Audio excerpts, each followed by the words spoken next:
శ్రీమాత్రే నమః. సద్గురు జ్యోతిష్యాలయం వారి యొక్క ఆంగ్ల నూతన సంవత్సర శుభాకాంక్షలు. మా ప్రేక్షక మిత్రులందరికీ కూడా ఈ 2025 ఆంగ్ల నూతన సంవత్సరం ఎన్నో గొప్ప వసంతాలు రావాలని మనస్ఫూర్తిగా ప్రార్థన చేస్తున్నాను. మీరు మాకు చేసే ఒక చిరు సహాయం, మా ఛానల్ని లైక్ చేయడం, సబ్స్క్రైబ్ చేయడం, మీ మిత్రులందరికీ షేర్ చేయడం, ఇది ఒకటి చేయండి. ఇంకా మీకు చాలా అద్భుతమైనటువంటి విశేషాలు చాలా మీకు వస్తాయి. మరి ఈ ఆంగ్ల నూతన సంవత్సరంకి ఉగాదికి మధ్యలో ఉన్నటువంటి 3 నెలలు ఉంటుంది చూసారా, చాలామందికి మళ్ళీ ఉగాది పంచాంగ శ్రవణంతో పాటు మళ్ళీ వస్తుంది. కానీ ఈ 3 నెలల గ్యాప్లలో ఏమేమి జరగబోతున్నాయి, ఓవరాల్ ఇయర్ ఎలా జరగబోతున్నాయి అనేది మనం చూసుకుంటాం. ప్రతి ఒక్కరికి ఒక ఫీలింగ్, ఈ కొత్త సంవత్సరం నాకు ఏం జరగబోతుంది, నేను ఈ సంవత్సరం నాకు వివాహం అవుతుందా, ఉద్యోగం వస్తుందా, నా వ్యాపారం బాగుంటుందా, నా రాజకీయం బాగుంటుందా, నేను ఎలా ఉంటాను అనే ఒక ఆలోచన అంతా కూడా ప్రతి ఒక్కరికి వస్తూ ఉంటుందన్నమాట. దాన్ని దృష్టిలో పెట్టుకొని ద్వాదశ రాశి ఫలితాలన్నిందరికీ కూడాను మనం చెప్పబోతున్నాం. ద్వాదశ రాశుల్లో ఉన్నటువంటి రాశి ఫలితాలన్నీ కూడా గోచార గ్రహస్థితులను దృష్టిలో పెట్టుకొని మీకు చెప్పడం జరుగుతుంది. మళ్ళీ చెప్తున్నాను, రాశి ఫలితాలు అన్నది పడుతున్న వర్షానికి ఒక గొడుగే, కానీ రాశి ఫలితాలు జీవితం కాదు. మీరు మిమ్మల్ని నమ్మండి, మీ ఇష్టదైవాన్ని నమ్మండి, దైవ ప్రార్థన చేయండి. ఇంకను మీ రాశి ఫలితాలన్నీ పొందాలని అనుకుంటున్నవారు మీ పరిసర ప్రాంతాల్లో ఉన్నటువంటి సద్గురువుని ప్రార్థించండి. వారి దగ్గర పోయి మీ యొక్క date of birth, time of birth తెలపండి. లేదా మా ద్వారా తెలుసుకోవాలనుకుంటున్నారా, ఈ కింద ఉన్న నెంబర్కి వాట్సప్ చేయండి. ఈ అయ్యప్ప సీజన్ ఉండడం వల్ల జనవరి వరకు చాలా బిజీగా ఉంటాం కాబట్టి జనవరి తర్వాత వ్యక్తిగత జాతకాలు చెప్పడం జరుగుతుంది. మీ ఏ వివరాలైనా వాట్సప్ చేయండి, మా అడ్మిన్ మీకు రిప్లై ఇస్తూ ఉంటారు. విజయవస్తు. సింహరాశి మిత్రులారా, 2025 ఆంగ్ల నూతన సంవత్సరం మీ జ్యోతిషాస్త్ర ప్రకారం గోచార రీతి ప్రకారంగా సూర్యుడు మీకు అధిపతిగా ఉన్నాడు. కొత్త ఏడాదిలో ఈ రాశి వారికి కొత్త అవకాశాలు, సరికొత్త సవాళ్ళు కూడా ఎదుర్కొనే అవకాశాలు ఉన్నాయి. కెరీర్ పరంగా ప్రత్యేక శ్రద్ధ వహించాలి. వ్యక్తిగత సమస్యలతో పాటు ఆరోగ్యంగా కూడా కాస్త మిశ్రమంగా ఉంటుంది. కానీ ఈ ఇయర్ మీకు చాలా బాగుంటుందని ముందే చెప్పాను నేను. ఈ రాశి నుంచి శనిదేవుడు 7వ 8వ స్థానంలో ఉండడం వల్ల వ్యక్తిగత సమస్యలు మీకు వచ్చేవన్నీ కూడా ఇన్కమ్ సోర్స్ అంతా కూడా కొంచెం ఆలస్యమయ్యే అవకాశాలు ఉన్నాయి, కానీ వస్తుంది. అయితే గురుడు 10, 11 స్థానాల్లో ఉండడం వల్ల ఆర్థిక పరంగా మెరుగైన ఫలితాలు పొందే అవకాశాలు ఉన్నాయి. ఏడాది చివరిలో శుభ ఫలితాలు చాలా ఎక్కువ ఉంటుందని కూడా చెప్పచ్చు. కొత్త సంవత్సరంలో సింహరాశి వారికి ఏ శుభాశుభ ఫలితాలు ఎలా అని చూస్తే, ఆర్థిక పరంగా మెరుగైన ప్రయోజనాలు పొందడంతో పాటు ఊహించని డబ్బు వచ్చే అవకాశాలు ఉన్నాయి. భూమి ద్వారా, స్పెక్యులేషన్ ద్వారా, వ్యాపారం ద్వారా, ఉద్యోగం ద్వారా అన్ని రకాలుగా అద్భుతాలు పొందుతారు. మీ యొక్క భౌతికమైనటువంటి కోరికల కోసం ఎక్కువ ఖర్చు పెట్టుకుంటారు మీరు. ఏడాది మధ్యలో గురు భగవానుడు 11వ స్థానం నుంచి కొత్త ఆదాయాలు పెరిగే అవకాశాలు ఉన్నాయి. శనిదేవుడు కదలిక వల్ల కొంత ధనలాభం పెరిగే అవకాశం ఉంది. ఏదైనా పెట్టుబడి పెట్టే ముందు చాలా ఆలోచించి పెట్టండి, కానీ ఆ పెట్టుబడి అంతా కూడా అద్భుతంగా ఉంటుంది. కెరీర్ పరంగా ఎలా ఉంది అంటే, ఈ కొత్త ఏడాది సంవత్సరంలో ఏడాది ప్రారంభంలో గురువు 10వ స్థానంలో ఉండడం వల్ల ఉద్యోగుల ప్రమోషన్ లభించే అవకాశాలు ఉన్నాయి. ప్రతి ఒక్కరు మిమ్మల్ని ప్రశంసించే అవకాశాలు ఉన్నాయి. అనేక రంగాల్లో ఆర్థిక ప్రయోజనం పొందుతారు. పాత పెట్టుబడుల నుంచి బయట లాభాలు వచ్చే అవకాశాలు ఉన్నాయి. శనీశ్వరుని యొక్క కదలిక వల్ల చాలా జాగ్రత్తగా ఉండాలని కూడా చెప్పడం జరుగుతుంది. దీర్ఘకాలిక లక్ష్యాలను ఎక్కువ శ్రద్ధ వహించండి. తొందరపాటు నిర్ణయాలు తీసుకోకండి. ఉద్యోగంలో అసాంఘికమైనటువంటి కార్యక్రమాలు చేయకండి, దానిలో ఉద్యోగం పోగొట్టుకునే అవకాశాలు ఉన్నాయి. వ్యాపార పరంగా కొత్త ఏడాదిలో సింహరాశి వారికి వ్యాపార పరంగా మంచి ఫలితాలు కూడా చెప్పచ్చు. ఈ రాశి నుంచి శని 7వ స్థానం ఉండడం వల్ల చిన్న చిన్న ఇబ్బందులు వస్తాయి.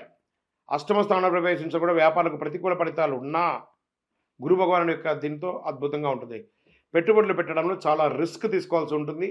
రిస్క్ తగ్గ ఫలితం కూడా పొందుతారు. రాబు ప్రభావంతో వ్యాపారులకు చిన్న చిన్న నష్టాలు ఎదురయ్యే అవకాశాలు ఉన్నాయి. కొత్త సంవత్సరంలో వ్యాపారులు కొత్త ప్రయోగాలు చేసేయడానికి కొంచెం ఆలోచించి చేయండి, కానీ చేయండి, ప్రయత్నం అయితే చేయండి. ఎవరిని గుడ్డిగా నమ్మకండి, అది మాత్రం చెప్పడం జరుగుతుంది.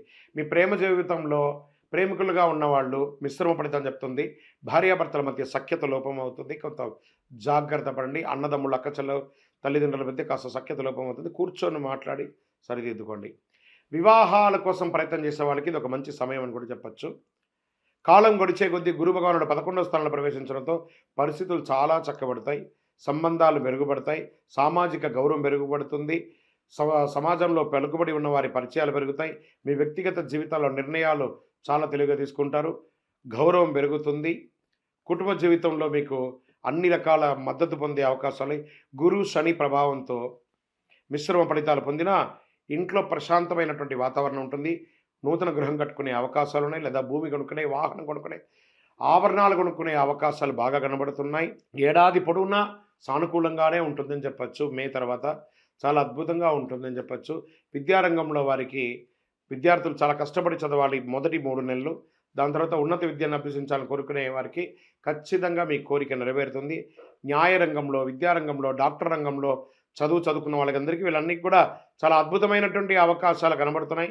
మొత్తానికి విద్యారంగం మొత్తం మీరు కోరుకున్న యూనివర్సిటీలో మీరు సీట్లు పొందడమే కాకుండా అద్భుతమైన ఫలితాలు కూడా పొందే అవకాశాలు చాలా బాగున్నాయి. ఇంకా ఆరోగ్యంగా తీసుకుంటే రాహుకేతుల ప్రభావంతో ఆరోగ్యపరంగా కొంచెం ఇబ్బందులు పడే అవకాశాలు ఉన్నాయి. చిన్న చిన్న ఇబ్బందులు. ఈ వైద్యపరమైనటువంటి సపోర్ట్స్ ఎప్పుడు కావాలి, మాస్టర్ చెకప్ ఒకసారి చేసుకోండి. అది చేసుకున్న తర్వాత ఏమైనా వైద్యపరంగా ఏమైనా సపోర్ట్ తీసుకోవాలంటే తీసుకోండి. స్ట్రెస్ కూడా బాగా ఉంటుంది. కొంచెం నర్వస్ సంబంధించిన రిలేటెడ్ కొంత ఉంటుంది. స్పాంటలైజ్ కానీ లేదా వెన్నెముకకు సంబంధించినవన్నీ కూడా ఇబ్బంది వచ్చే అవకాశాలు ఉంటాయి. జాగ్రత్త పడండి. వాహనం నడిపేటప్పుడు జాగ్రత్త. షూరిటీ సంతకాలు ఎవరికి పెట్టకండి. గ్యారంటీ సంతకాలతో ఉండకండి. దానివల్ల మీరు ఇబ్బంది పడే అవకాశాలు ఉన్నాయి. ఈ సమయంలో మీరు చేయవలసిన పనుల్లో కూడాను సుబ్రహ్మణ్య స్వామి వారి ఆరాధన ఎక్కువ చేయండి. ప్రతి మంగళవారం సుబ్రహ్మణ్య స్వామికి పాలాభిషేకం చేయండి. 6 అనే ఒక సంఖ్య మీకు చాలా కలిసి వస్తుంది. పింక్ కలర్ ఈ సంవత్సరంలో అంతా కూడా మీకు చాలా కలిసి వస్తుందని కూడా చెప్పడం జరుగుతుంది. హనుమాన్ చాలీసా పారాయణం చేయండి. ఆంజనేయ స్వామికి ఆకు పూజ చేయండి. ఇంకనూ అతి శక్తివంతమైనటువంటి కరుంగాలి మాలను ధరించండి. దీన్ని ధరించడం వల్ల ఆరోగ్యపరంగా, ఐశ్వర్యపరంగా, ఆనందపరంగా మీరు అద్భుతంగా ఉంటారు. ఇంకనూ సకల దోషాలు తొలగి ఆనందంగా ఉండడానికి నేను దైవ ప్రార్థన చేస్తాను. విజయోస్తు. స్వామి పెద్దపాదం ఎలా ఉంది, ఈసారి ఎలా ఏర్పాట్లు చేశారంటే చాలా అద్భుతంగా ఉంది. ఎరుమేలి, పేరూరు తోడు, కాళికట్టి ఆశ్రమం, అழுదా ఏట్రం, అழுదా ఎరకం, కరీలాందోడు, కరిమల ఏట్రం, ఇంజిపారుకోట, కరిమల ఎరకం, పెరియానవట్టం, చెరియానవట్టం, పంపా నది వరకు చాలా ఏర్పాట్లు. పారామిలిటరీ వాళ్ళు కూడా, ఫారెస్ట్ వాళ్ళు కూడా అద్భుతమైనటువంటి ఏర్పాట్లు చేశారు. ధైర్యంగా శబరిమలకి వెళ్ళండి. మీతో పాటు ఒక వాటర్ బాటిల్ తీసుకొని వెళ్ళండి చాలు. అన్ని రకాల ఏర్పాట్లు అక్కడ ఉన్నాయి. అక్కడి నుంచి మళ్ళీ గణపతి, హనుమంతుడు, శ్రీరామపాదం, పందలరాజ, అప్పాచిమేడు, శబరిపీఠం, శరణ్ కుత్తి, సన్నిధానం, కరుపస్వామి, కడతస్వామి, 18 స్వామివారి దివ్య దర్శనం, గణపతి, నాగరాజు, మలగే ప్రథమ, నవగ్రహాలు, అరుణ పాయసం, ఇంటికి రావడం క్షేమంగా. ఇది యాత్రలో విశిష్టత. శరణమయ్యప్ప. ఈ యొక్క ఇరుముడిలో వేసే డబ్బులు వేస్తారు కదండి, అది మేము తెచ్చుకోవచ్చా, మేము వాడుకోవచ్చా? మహాపాపం అండి అది. అందులో వేసిందంతా శివసొత్తు. ఆ ఇరుముడిలు వేసే ప్రతి రూపాయి స్వామివారి హుండీలోనే వేయాలి. అలా కాకుండా తెచ్చుకుంటే నాకు జ్వరం తగ్గాలని ఒకడు, నాకు షుగర్ తగ్గాలని ఒకడు క్యాన్సర్ తగ్గాలని ఒకడు అలా వేసి ఉంటారు కదా, అవన్నీ తెచ్చుకుంటే మనం గుండు గుత్తగా అన్నీ తెచ్చుకున్నట్టే. అవన్నీ మనకు వస్తాయి. కాబట్టి అవన్నీ కూడా స్వామివారి హుండీలో వేయండి. స్వామివారి దేవాలయ అభివృద్ధికి ఉపయోగపడుతుంది. కానీ ఇరుముడిలో వేసే సొమ్ము మీది కాదు. మీరు కష్టపడి తీసుకెళ్ళిందే మీది. ఇరుముడిలో వేసేంత భక్తులు ఇచ్చిన కానుకను అందరూ ఉండిలో వేయలేక ఈ ఇరుముడి అనే ఉండిలో వేస్తున్నారు. దాన్ని తీసుకుపోయి ఉండిలో వేయాలి. శరణమయ్యప్ప. పడి పూజలో మేము వెళ్ళామండి. కొన్ని రోజులుగా మాకు తాంబూలాలు ఇస్తున్నారు. దాన్ని మేము ఏం చేసుకోవచ్చు స్వామి? చక్కటి ప్రశ్న ఇది. మీ ఇరుముడి సామాన్లు కొనండి. మీరు తెచ్చుకున్నది కాదు కదా, ఇతరులు ఇచ్చిందే కదా. ఇరుముడి సామాన్లు కొనండి. లేదా వాళ్ళు ఇచ్చిన డబ్బులు కూడా అవకాశం ఉంటే ఉండిలో వేయండి. దేవాలయ అభివృద్ధికి ఉపయోగపడుతుంది. లేదా మీ పరిసర ప్రాంతాల్లో ఉన్న అయ్యప్ప స్వామి దేవాలయం హుండీలో వేయండి. శరణమయ్యప్ప. వైకుంఠ ఏకాదశి 2025 జనవరి 10వ తారీఖున వస్తుంది. అద్భుతంగా అందరూ కూడాను దైవ ప్రార్థన చేయండి, ఉత్తర దర్శనాలు చేయండి. విశేషమైనటువంటి ఫలితాలు పొందుతారు. శరణమయ్యప్ప. గురుగారు, మేము యాత్రకు వెళ్ళేటప్పుడు కొంతమంది అడుక్కుంటారండి, నాకు డబ్బులు లేవు ఇవ్వండి, నేను యాత్రకు వెళ్తానంటే అలాంటి వాళ్ళని ఎంకరేజ్ చేయకండి. వాడికి డబ్బులు లేకపోతే వాడు ఎందుకు యాత్రకు పోతాడు? పరిసర ప్రాంతాలు ఎక్కడన్నా ఇరుముడి ఇవ్వనండి.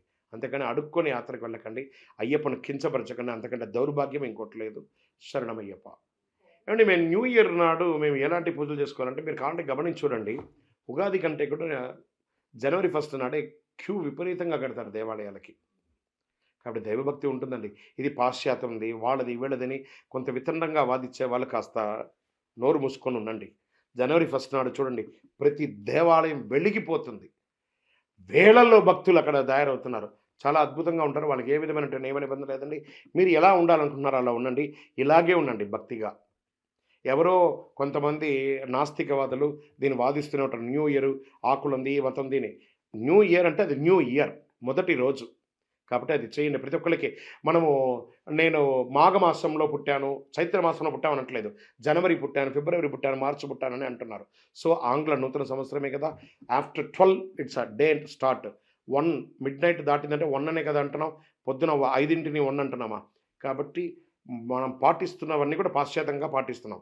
కానీ ఆ పాశ్చాత్యంలో కూడా ఆధ్యాత్మికతనే ఎక్కువ మనం వాడుతున్నాం కాబట్టి పంచాంగం కూడా 1 గంట తర్వాతే ఉంటుంది. ఆంగ్ల సంవత్సరంలో వచ్చినటువంటి సమయాన్ని బట్టే పంచాంగం కూడా వర్తిస్తుంది కదా! ఎప్పుడో కాలం నుంచి 1 గంట నుంచి 24 గంటలు ఉంది కాబట్టి అన్ని రకాలుగా బావుంటుంది. మీరు కావాలంటే చూడండి ఉగాది రోజు మనము భక్షాలు, పులిహోర చేసుకుంటూ ఇంట్లో బిజీగా ఉంటామే కానీ దేవాలయాలకి 10% కూడా వెళ్ళం. మన ఇంట్లో పూజలు, మామిడి తోరణాలు ఇందులో బిజీగా ఉంటాం. కానీ జనవరి 1 99% అందరూ దేవాలయాలకెళ్తాం. అవునా కాదా? ఈవెన్ మీ కెమెరామెన్‌లు కూడా చెప్పండి. అవునా కాదా? ఇదే నిజం. జనవరి 1 నాడు గుడికి వెళ్తాం. ఉగాది రోజు పండగ మన ఇంట్లో చేసుకుంటాం. విజయోస్తు.